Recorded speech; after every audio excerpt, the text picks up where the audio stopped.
Good evening and welcome to tonight's edition of The Probe. They are not your everyday politicians, business tycoons or headline newsmakers. That notwithstanding, in their small corners, they are sacrificing their meager resources to make life better for their community members. It is for this level of dedication to selflessness, passion for development and the hunger to cause change that JoyNews introduced the Impact Makers Awards to recognize and celebrate efforts of such ordinary individuals. So the JoyNews Impact Makers Awards celebrates selfless individuals dedicated to community development, like I've been saying. And last night at the Accra International Conference Center, 10 nominees were celebrated at the second edition. We had Rhoda Kodia Wedam, we had Nicholas Kofi, Samuel Nana Bekai Jirako, we had Dr. Kwame Sakwa Edu, Gloria Ladi Adakurugu, Reverend Sister Jacinta Ekuya Kwachiwa Osei, we had Andrew Ejenim Boateng, Joel Dua Afi, we had Joseph Majum, and then the overall winner, Eunice Ejapong, and we are celebrating that overall winner today, and then also looking back on the first edition of the JoyNews Impact Makers, taking a look at the second edition and what is to come in the third edition. I'm told there are some exciting news that will be shared with us. And tonight in the studios, I'll be hosting Jefferson Agbotro. He will be representing last year's winners in the category of health. That's Impact Makers 2023. I also will be joined via Zoom, Rhoda Kodia Wedam. She's representing girls and women empowerment for this year. She's joined us via Zoom. She's a winner. You can see her on the screens. We'll also have via Zoom Nicholas Kofi in the area of education. And then in the studios, Eunice Ejapong, overall winner in the sector of education, my guest in the studio. Welcome. We'll also have Emefa Ewenam Atiamwa Eli, making all the MFS proud. He's the project lead for JoyNews Impact Makers, joins me in the studios. And then, like I told you, also have Jefferson Agbotro also joining us in the studios. Welcome, ladies and gentlemen, to tonight's edition of The Probe. Thank you much. I need to test on Zoom as well to make sure that we are all set. Ladies and gentlemen on Zoom, Rhoda, hope you're doing well. You'd have to unmute. Hope you're Rhoda. also doing fine. I'm also doing well. Thanks for asking. How about you, Nicholas? I'm very well. Thank you very much, MFI. You're all winners. Congratulations once again. We'll get talking shortly. And Eunice, I haven't heard your voice. How are you doing? I'm fine. You're still excited, still overwhelmed? Yes. What are the children telling you? What did they say last night to you when they heard the news? Have they called you? I've not received calls from them yet, but hoping tomorrow I'll get to see them. You can't wait to see them, eh? Yeah. Don't worry. We'll wrap up so that you can set off and go and see them. MFA, you must be very tired. I am. Oh, you're a superwoman. That's why you're MFA. Is that what you're? Thank you. Welcome. How is Bono? Thank you. Bono is very well. And I'm told that, hey, things are happening for you after last year. Yeah, by God's grace. We'll get talking. I can't wait to hear about it. 15,000, has it increased? Yes, more. Hey, now how many do Done you over have? 500 plus in the area of health, and then development also 700 plus, and other related. And still counting? Yes, still counting. Well, we'll take a quick break here on The Probe, live on the Joy News channel. We're on Joy 99.7 FM, DSTV channel 421, Go TV is 125. We're on myjoyonline.com and all our social media platforms. I bet it's a good time for you to join the discussion. We are celebrating our heroes. It's not your everyday hero, but with their meager resources, they are able to make things happen and turn around their society, amongst others, and make impact. That's why it's the Impact Makers Award. I am MFA Apau, and this is The Probe. We're right back for more.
Asia Japan, Eunice is my name, and I'm from Esuom in the Eastern region.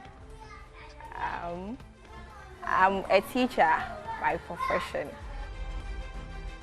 I was posted a year after service. I was posted to the community, which they have not started. Officially, the school wasn't open. So I went to speak to the assemblyman, and he informed me that yes, there's no school, but due to the nature of the road, vehicles knocked the case here and there, so the town decided they want a school. So they have started constructing it, but it's not yet ready. So if we want to start, then we should start this academic year. That was what he said. I wasn't discouraged knowing there is no school, but rather I felt something must be done. Was looking at what they told me. The cars have been knocking kids here and there, and some of the kids, because of that, their parents asked them to stay in the house. So a lot of kids are in the house. That was the information I got.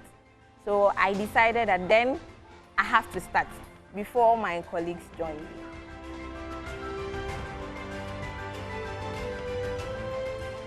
I came, we started with admissions. And that day, I had 7 people admitted. And day in, day out, admissions increased. And currently, we have 107 kids.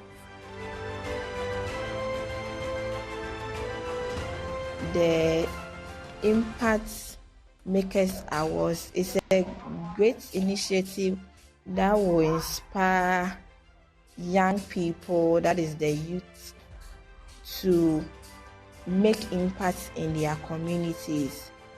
And I think it's a great initiative they are doing. And I hope this initiative will continue to go a long way to motivate a lot of young people to make impact in diverse ways in their communities.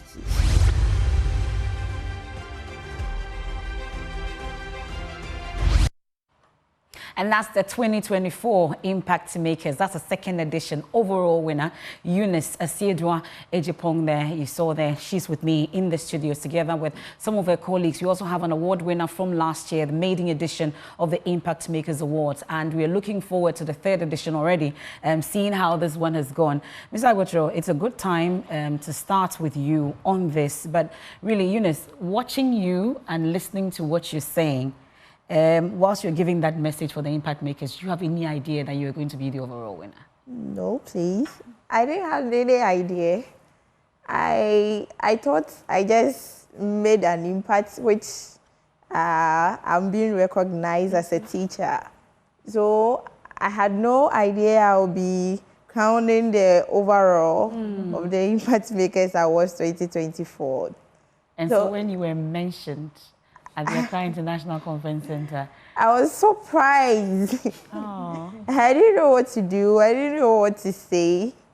I was surprised because looking at people in the nominees, looking at their profiles, there are Boros in there. I was kind of, hey. Wow.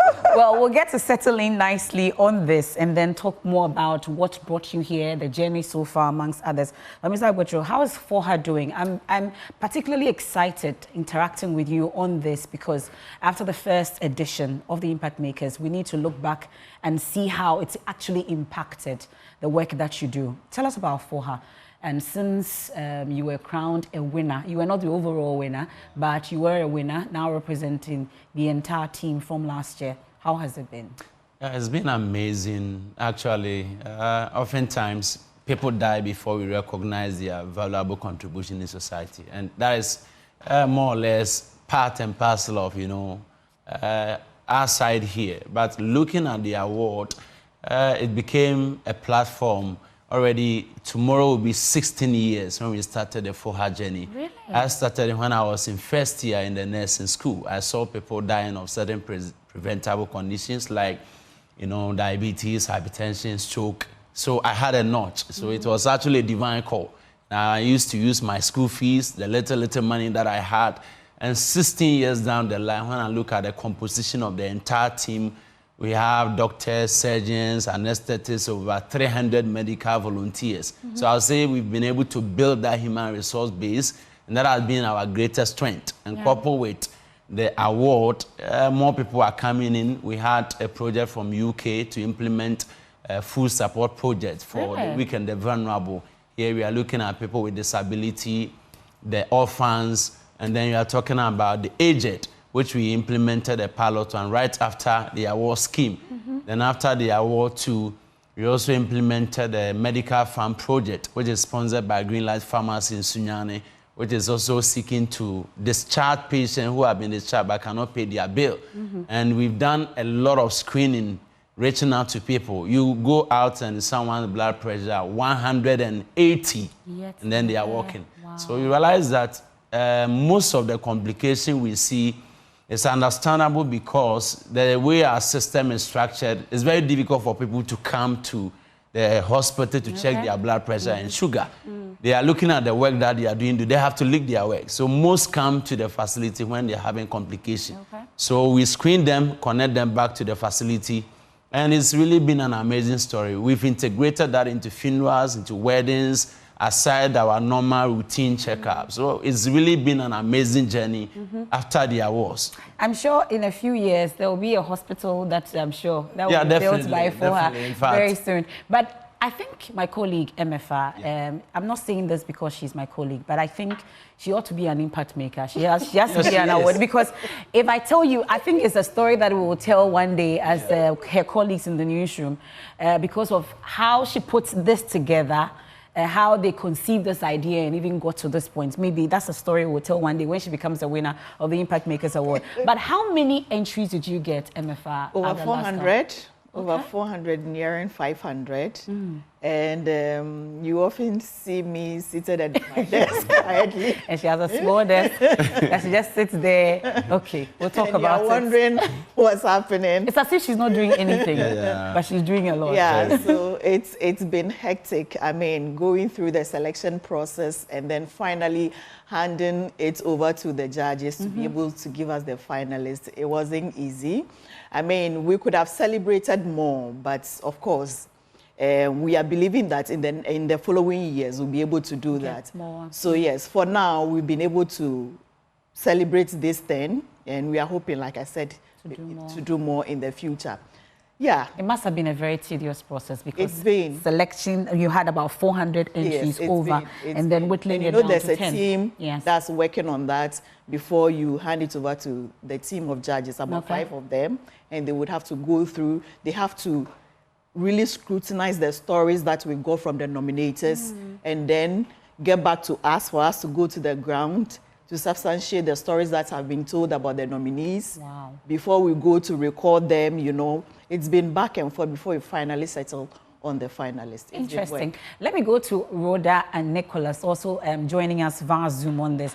Rhoda, how has it been, you say, listening to MFA tell you that we had about 400 nominees and they had to reduce the number all the way to 10, and you emerging as a winner as well? How does that make you feel, you'd say?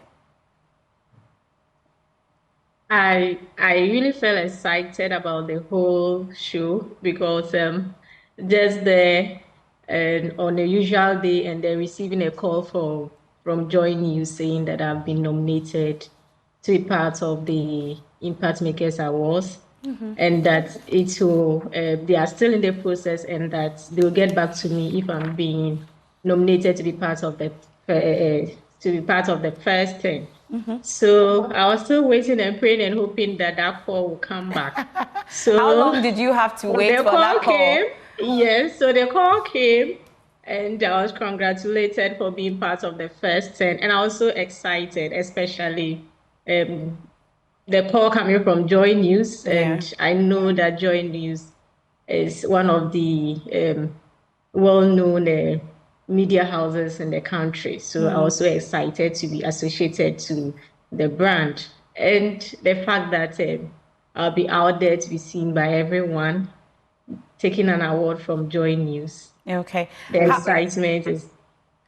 Once again, we want to congratulate you for that. But I'm curious about how this will impact Songba Empowerment Center, you'd say, in the northern region, and the work that you were doing in that obscure corner and now is recognized internationally, nationally, amongst others. How would it change Songba Empowerment Center? So it's definitely going to change the organization. I believe that we now have people have now seen us, and before JoyNews will be able to honor Songba Empowerment Center or to honor me, I believe that they've done their work so well and they know that I'm credible for this award. And that is going to also invite other people, partners, other philanthropists to work with me. Because if JoyNews have awarded me, meaning that I'm credible to work with other people. And I want to use this platform to really exhibit more of our works, to really showcase more of our projects to the outside world. Well, that's a great, Rhoda. Thank you once again. But Nicholas, My Help, Your Help Foundation. Well, we'll talk a bit about it, but I'm sure you're very, very excited. I've heard you talk about impact makers and how you were looking forward to it. I'll ask you the same question I asked Rhoda, because 400 persons, and you imagine one of the finalists as the winner, at least, even if you were not the overall. All of you are winners in your own right and your own capacity. How will this impact My Help, Your Help Foundation, you'd say? Good evening to all our cherished listeners and viewers across the length and breadth of the country. Well, I think this is a big platform for My Help Your Foundation. It is like, let me put it this scenario, it's like we're doing our own small thing in our own small corner, let's say in the dark, and my JoyNews has come to, as it were, shed some light or some spotlight on us. So this is rather going to bring us to the fore to a lot of people who either didn't know about My Help Your Foundation, what we are into, our mission, core mandate, and what have you. So I think this is a major platform for My Help Your Foundation. Well, what exactly do you do? And you would say how you became nominated for the Impact Makers Award. Well, we are connected to, I think we have about, it used to be 20, currently about 16 Sustainable Development Goals. We embark on the first 6 of the Sustainable Development Goals, i.e. SDG number 1, that talks about zero poverty or no poverty. Then it talks about SDG goal number 2, zero hunger, quality education, quality health care, and gender equality, water and sanitation. So we do these 6. So if you want to break it down, what we do is we go to orphanages to donate, to help them, either in terms of renovation of classroom blocks, in their schooling, paying of school fees for less endowed children or people who have no parents. We sometimes do corporate-based projects such as water, and we do borehole for communities that do not have water. Okay. We also do our normal massive feeding of the street kids. Sometimes we can do from 37 all the way to Madina Zogo Junction, feeding over 500 to 600 street kids on the kids on the street. So you do this across the country. It's not like it's we do. Okay. We do this in all the regions. Okay. We are yet to go to the north, and we are yet to go to the northern part, i.e. Kumasi, Upper East, Upper West, or not. But we've gone to Central, Eastern, other regions as well. Okay. I'm sure that the northern is, Rhoda's territory. So Rhoda, maybe briefly, Rhoda, briefly, you can also tell us about Songba Empowerment Center. What exactly you do that give you this particular recognition? Okay. So the Songba Empowerment Center focuses on women empowerment, and we run projects including climate change, sustainable livelihood, and advocacy against sexual and gender-based violence. So under our Sustainable Livelihood Project, we empower women and girls in vocational skills training. So currently we have 3 centers that is hosting 52 of women and girls in the production of hand-woven fabrics. Okay. We also have a shea butter center where we are training 20 women in the production of shea butter. And this shea butter center is located in Savlugu, also in the northern region. Yes. So still under the Sustainable Livelihood Project, we also have a village savings and loan scheme where these women have the opportunity to save once every week. And this money is being disbursed to them in a year. Okay. So they also have the opportunity to source from loans from this scheme, which is repaid at an interest of just 10%. This is to motivate these women to source for the loans and to be able to expand their businesses. Menstrual hygiene is our signature project, I would say, because this is the project that we started with as an organization.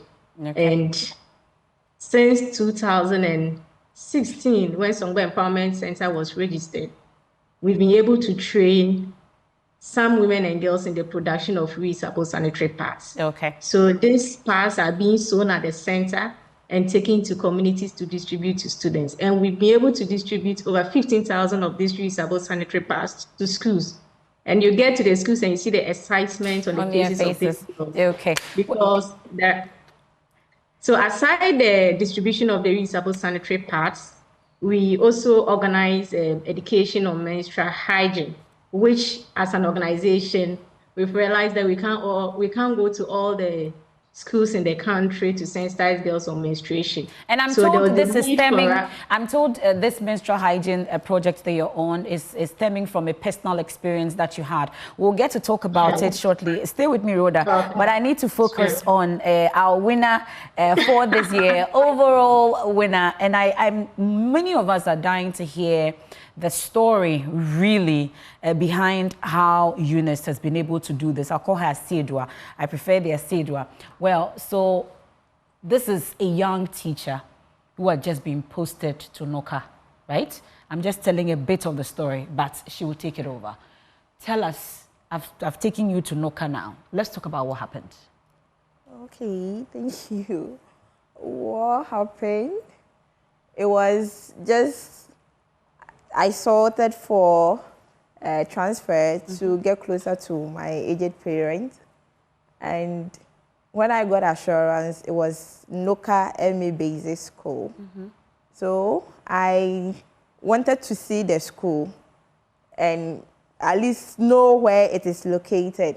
So when I got there, the town folks told me the school is not yet opened. There's no MA Basic There's School. no MA Basic School. But on paper, it exists. But on the ground, there's no Noka Basic School. There was no Noka MA Basic School. Okay. So when the person told me that, I just told him, I want to see the school, the building. I want to see it. And I went there, I saw the building, and I came back, informed my family about it. So the next day, I went to the town again, and I went to meet the assemblyman, who told me that, yes, the school has not started yet, but there are a lot of kids in the community, and they have to cross the road. And the road is a major road from Nsawam to Adesu. Those going to Kaswa, they use the road, and it's a busy road. So the kids have been knocked down by cars, and it's a challenge for the community. So they wanted a school, and the building wasn't ready yet, but we have to start. So I told myself, I have to start. My colleagues are on their way coming, so I have to start. When they come, then they join me to do the work. Wow. And I started it. And with they how came many children did you start with? Okay, I started with 7. 7. And now we have more than 100 pupils in the school. Wow. And one wonders what will motivate a young teacher, because if you go there and there's no school, there's no school, it's not my fault. You just seek another transfer to another school. But you decided to stay. Like, why? Because what they told me about the kids walking long distances to other communities, I felt like this thing has to be done. Okay. Because it's something the community needs, and it needs an effort from someone. So I decided I have to do that for other teachers to join and support me. Interesting. And then the 7 children that you were able to gather, really, did you go to their homes, going to call this child, I'm here, I'm the new teacher in town, come, I need to teach you? So initially, when I went to meet the assemblyman, he took me around a bit. Yeah. So we met few I people. suppose the assemblyman's child was part. Okay. There was a high probability. Very, very, very high. So let's talk about how you got the children. So we went to we met few people. We told them the school will be starting, so they should bring their awards. The next day we will start admission, so they should bring their awards. And the community. Was it free? You started with small. We started with small Okay. something, and the community, they were happy because it's something they have been waiting for. Okay. So they started bringing their awards, and we registered them. And now, God be so good, and the support of my colleague, hardworking teachers, and my headmistress, teaching and learning is going on. Well, it's interesting that she started a school, but she's not a headmistress. No. You see, You see that. But really, I'm wondering which building, because you said the building was non-existent. So then, where did you put these children together to start teaching them? What was the first lesson? Do you, in fact, remember the first lesson that you thought, I'm interested in that, and where you gathered them to start this? Okay, so we were fortunate. There was this Reverend Intia Omar from the Maranatha Ministries offered to give his church building to start with. So that is where we started. And my first lesson. I bet you can remember the first lesson. Okay, I started teaching them phonics because it was combination of KG to BS6. So I started teaching them the sounds of the alphabet. And that was what I was teaching them, and some general knowledge about things they need to know about the community, about the nation.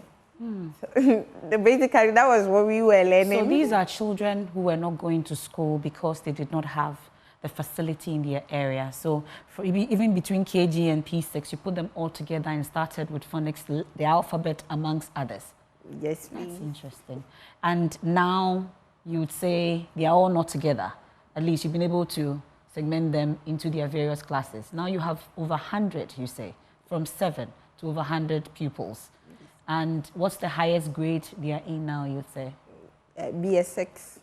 BS6, then it's Basic basic 6. 6. Okay, that's class 6 we call it. Yes. Okay, that's interesting. And do you now have buildings, or do you now have separate classrooms for all of them, or you are still struggling with the facility? What does it look like now?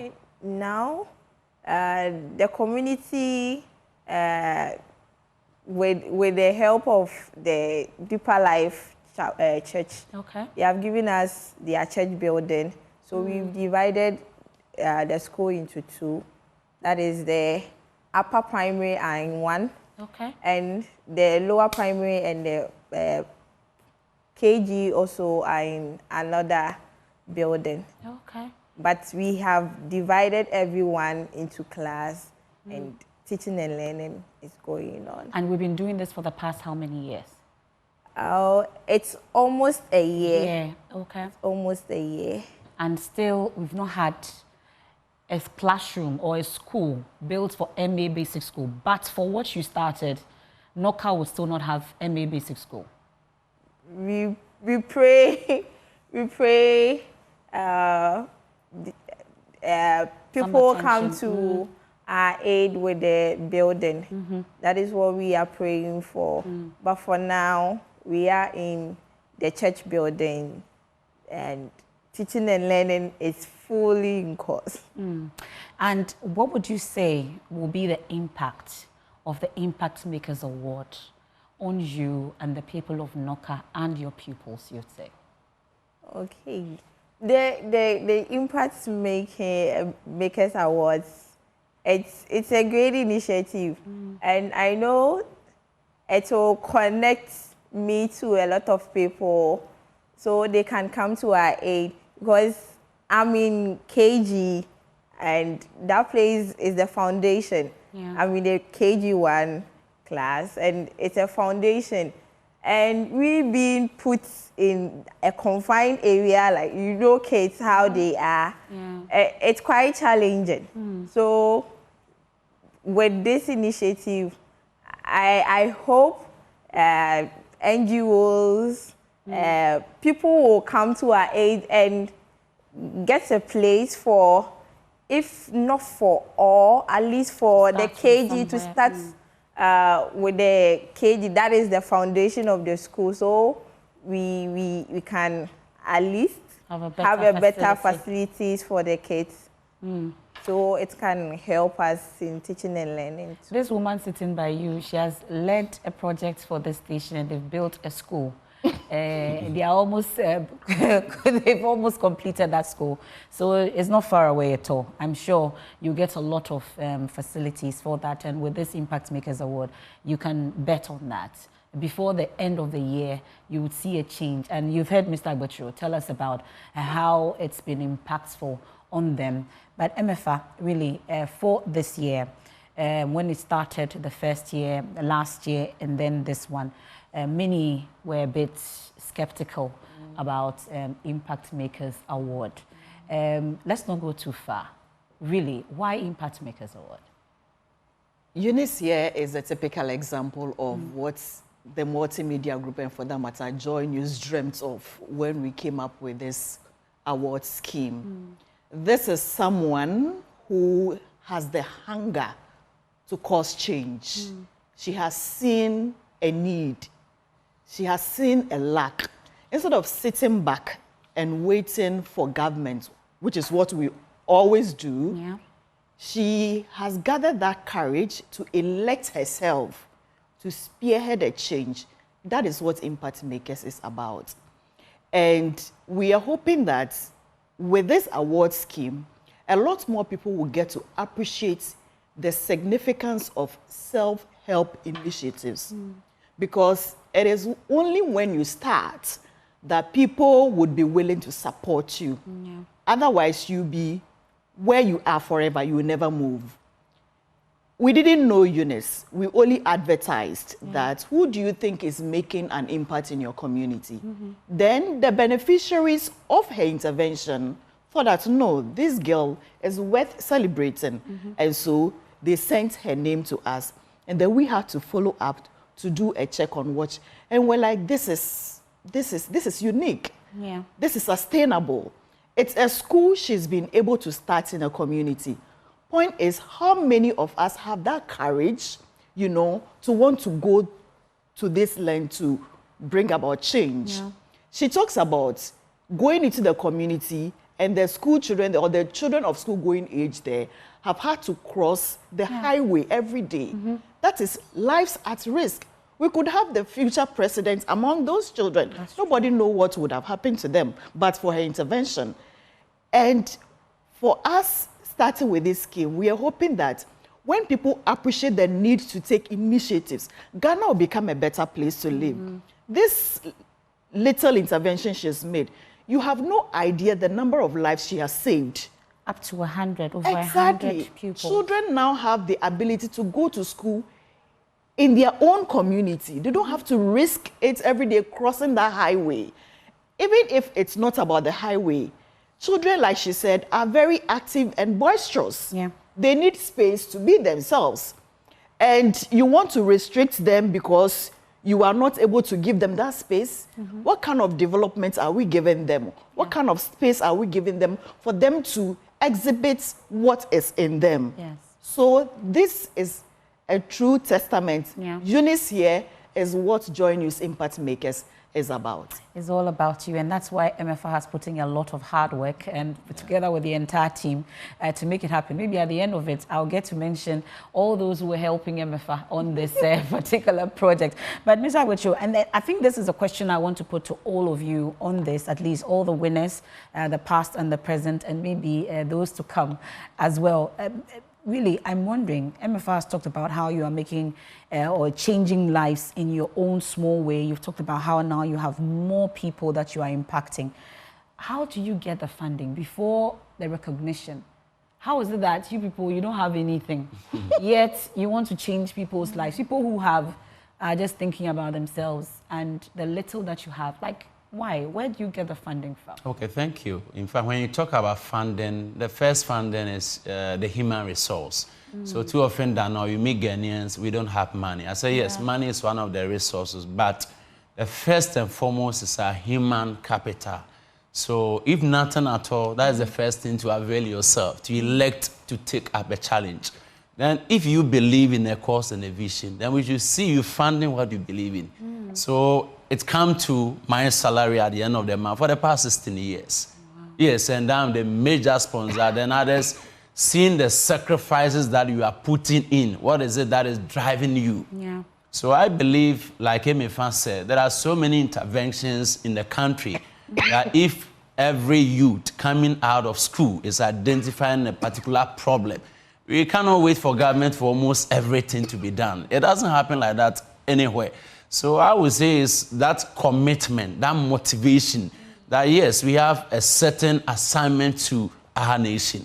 You know, American says that don't think about what your nation will do for you, but what are you doing for? But growing up, you see a lot of complaining almost every year. Yes, I do understand that are challenging, but I also think it's also becoming a chronic problem where the youth almost every day, but before you complain, what have you done? Okay. In your small corner. So that is where we come in with our little resources. I've hosted over 100 European volunteers in Ghana. They come, they see the sacrifices they want to contribute. People come and see what you are doing. If you can put in your money, what is it that is driving you? So I believe, how many years are we going to live on earth? And I see a lot of debt at the hospital. So to a larger extent, that motivates me to say that the little that we can contribute, there are some people, if we don't intervene, MFA, they may not live up to tomorrow. That's true. And I understand what emergency is, having worked in the hospital setting. So I believe we cannot wait to get all the money. Okay. We cannot wait to get all the resources. What do we have? And as a believer, that is one thing that motivates me. Every Ghanaian has something that we are not identifying. If you go to people's room, they have clothing they are not using. That's true. Others have got books they are not using. Someone needs those books. Others have got building they can donate for this school case. So I believe if we can touch life, it's when people are alive. It's not. And I'm sure she needs a lot of books. Exactly. So I'm sure that at this point, MFA, you should get ready to start receiving all this on behalf of Eunice, because like he said, we are all guilty. There are a lot of books. There are a lot of clothes. There are a lot of teaching material, learning materials that many of us are keeping for children that we had years ago, and we are still keeping them. When these children that Eunice or pupils that Eunice is tutoring will need that, you're watching right now. I'm sure you're as guilty as I am. It's a good time to start packing them and look for MFA, and Eunice would receive them. But Rhoda, you are from a family of 7. You finished university, then 26 years, you say you want to impact lives. Like, how are you funding it? Prior to this recognition, where were you getting it from? So for me, I would say that this journey is a calling. That is how I see, because there are so many times people do ask me how I started all this, and the only answer I can give is a calling. I see this to be another way of ministry that God has given to me to also work on, because there are so many things I also wish I could have done for myself, but I have decided to dedicate my life to ensure that I make impact in the lives of the vulnerable. So when I started, I started Somewhere Empowerment Center just with the savings that I made from national service. I was able to just save 1,500. You were able to save from your national service? Wow. Yes, I did my national service with World Vision Ghana. Oh, okay. So, yes, I was it able looks like to there's save much more money there. Okay. Okay, that's interesting. So I was I able don't to want to hear save any some complaint money. from any national service personnel that I know again, because people are saving theirs. What about you? Yes.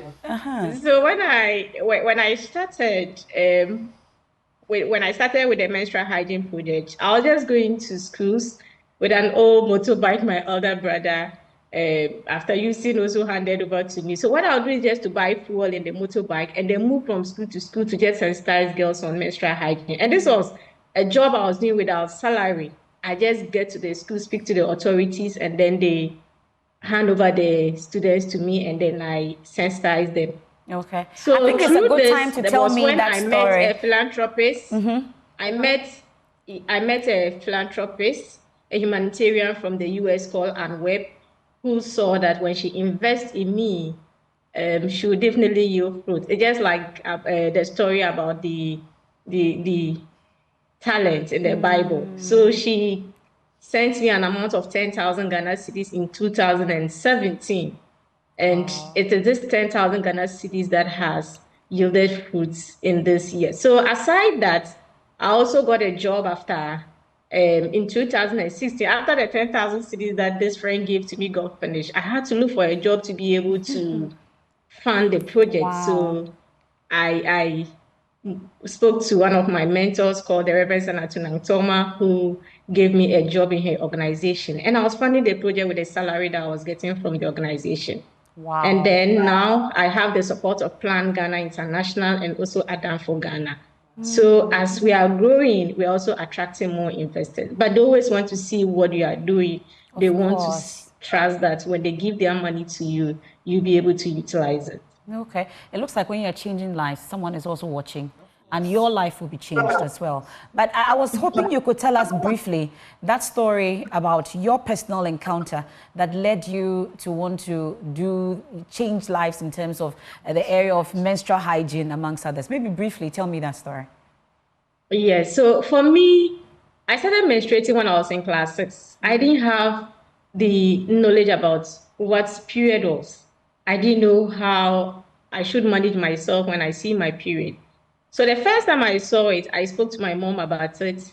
And the funny comment she told me about, the funny comment she said was that if I don't know when I get pregnant, she would take me to the village. They all say that. They all tell us that. So you are not alone. Yes. But my mom was not confident enough to tell me what period was and what I should not do. That, let's say, I shouldn't have sex, that if I get sex, I'll get pregnant. So she wasn't confident enough to discuss all those things with me. Yeah. So she made my older sister help me with sanitary pads. But you see, I wasn't using disposable sanitary pads. I was using reusable. So I was always washing, drying them in the sun and using again.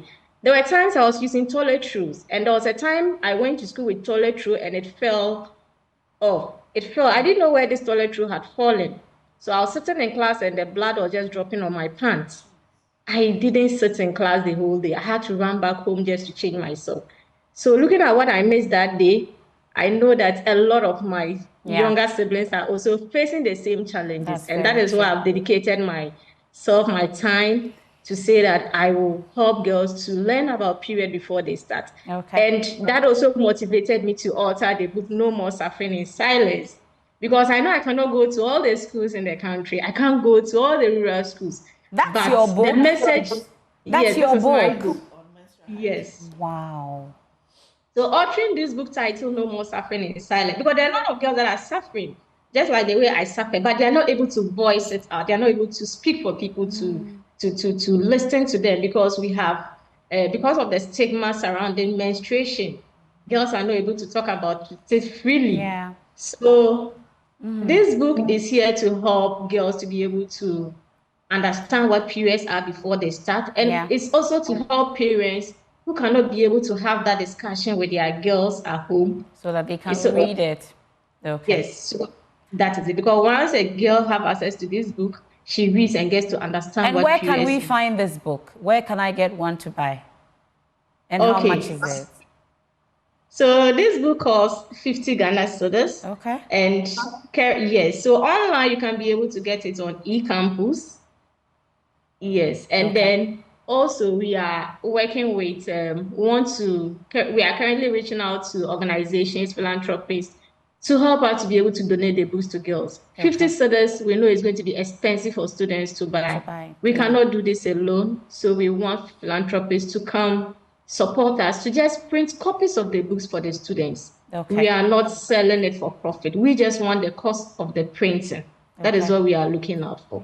Good job, Rhoda. But Mr. Kofi, really, you're into scholarship programs for orphans, vocational training, entrepreneurship, amongst others. How are you funding this? Where are you getting it from? Good question. I tend to agree with my brother in the studio, Jefferson, who said the most important resource is human capital or human resource before the financial resources will come. In 2014, I started this from... Oh dear, Nicholas.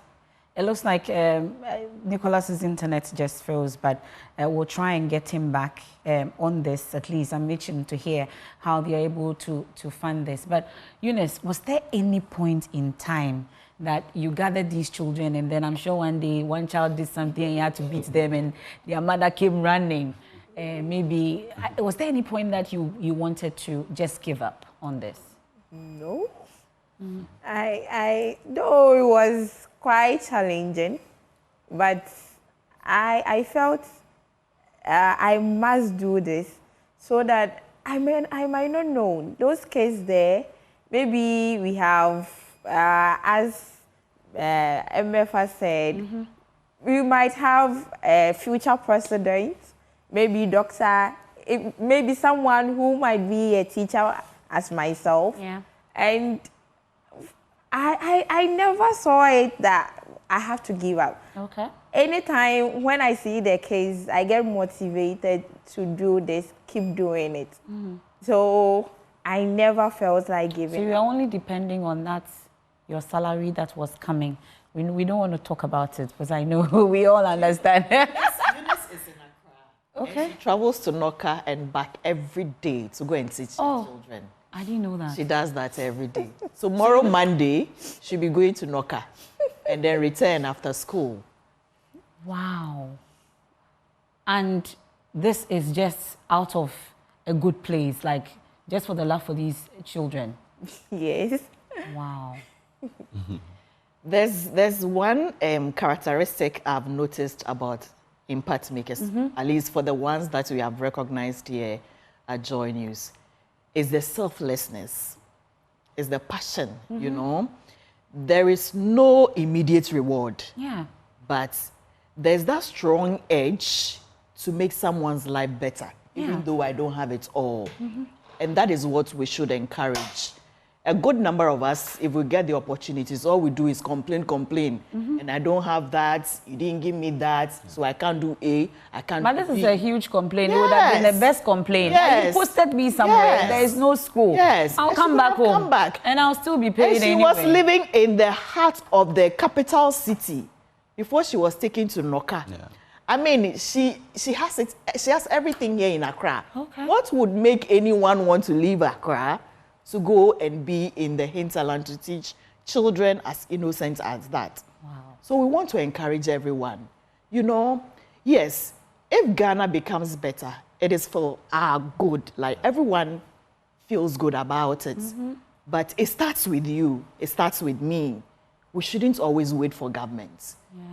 We shouldn't always wait. The moment you start, definitely someone will notice you and give you the necessary support you need. Yeah, and this story is that of like a lot of motivation, a lot of passion, a lot of selflessness, like you've mentioned. At least it runs through, like you said, at least from what Mr. Agbecho has said, what Eunice has said, what Rhoda has said. And I'm sure we'll get to interact with the other winners as we go along the line. But I'm sure that once MFI is done with this, she's preparing for the very next one. And I heard some exciting news from Magdan yesterday because MFA has always been looking for support for this. So what's going to change? What will be different for next year? Let's just get sneak peeks into it. So he didn't give us detail. Magdan didn't give us detail. And honestly, we appreciate Magdan. We say we love you for the surprise. It was really, really a big surprise, and we love you for that. He says next year, JoyNews Impact Makers is going to be JoyNews Magdan Impact Makers Awards. And he also emphasized the fact that it's going to be bigger. It's going to be better. Of course, bigger physically. So I'm looking for a bigger space. I'm looking for more awardees. I'm looking for more attractive and encouraging packages for the awardees. Yes, Eunice is taking home 10,000 Ghana cedis. And I'm sure this is going to the pupils. Exactly. 10,000 Ghana cedis in Ghana's economy. You know what that means. But it will be inside, as we always say it. So next year, we are hoping that a lot more people will come on board, like Magdan, so that we'll be able to make these people, we'll encourage them, we'll push them, we'll give them the impetus to be able to do more. Essentially, that is it. Planning towards 2025. And for those who may not have known about Eunice's situation in terms of Noka MA Basic School, I'm sure that at this point, like I said, a lot of help is going to come that way. But you need to say it yourself, as in what you are expecting to change for your pupils. You mentioned a bit a while ago, but as we are wrapping up, maybe you would want to tell us how this is going to change and what exactly you're expecting from those who are watching us right now to change the lives of your pupils for you. Okay. So with the Joy Impact Makers Awards, it will change a lot of things. To change a lot of things. Started. Because we need CLMs to help the Break kids. your terms down for us. Okay, we need teaching and teaching and learning materials for the kids, playing materials for we the younger ones. As we know, you people sitting outside sees us as we are playing, but one way or the other, as we are playing, we are learning something from what we are doing. So we are pleading with people to help us with playing materials, learning materials, chairs, because we like chairs. We like chairs. Some of them sit on the floor. Oh. Sometimes we have to push for them to perch. It's not easy. It's not easy. Though parents has been helping.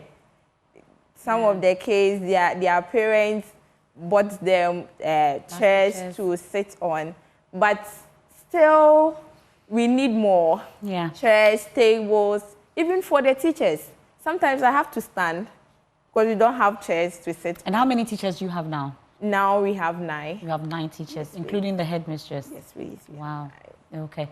Well, Eunice, once again, I think, I don't know, my camera, I wanted to just give you a standing ovation on this because really, yeah, we can do that. Maybe just before we end, we'll get to do that. But in wrapping up, MFA, we'll just want to give the final word, Mr. Agbocho, because he's speaking on behalf of last year's winners and then those to come. He's the dean at this point of all impact makers because they are the ones that started it all. And maybe a brief wrapping up message. All right, thank you very much. The interesting thing is that we have Impact Makers Connect. So every month, all the impact makers in the country, we bring in resource people.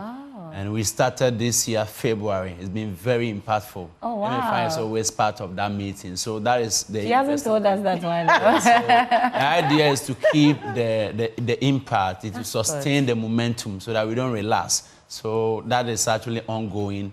And to all our colleagues who are not here, I want to say that we should keep up with the impact and what we are doing. And then special one to the FOHA team for their support, the board of trustees, the membership, their support has been tremendous. To my parents who are watching me in Tsunami here right now.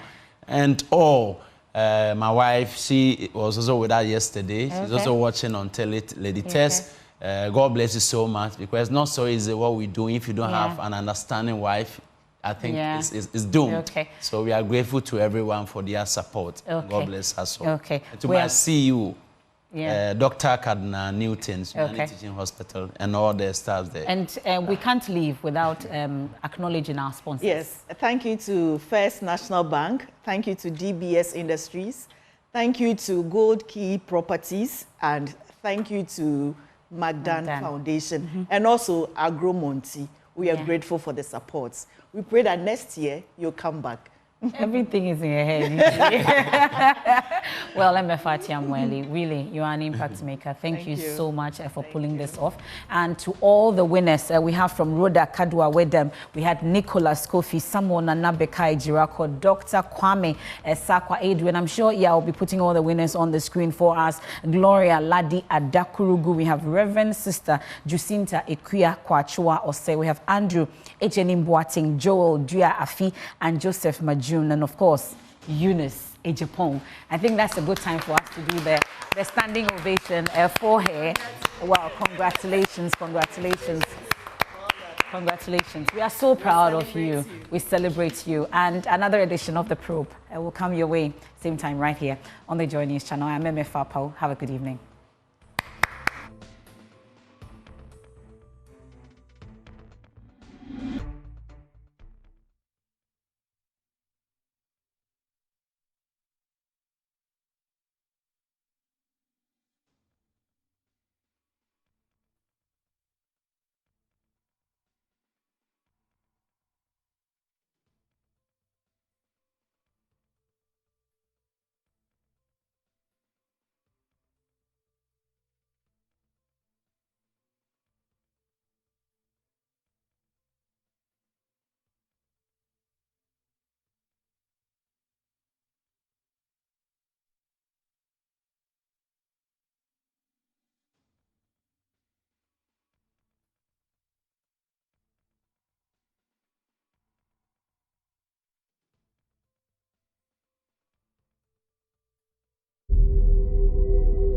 A silent epidemic is sweeping through Ghana, affecting millions of lives. I fear diabetes even more than cancer, because once your sugar is so high, it affects virtually all tissues, all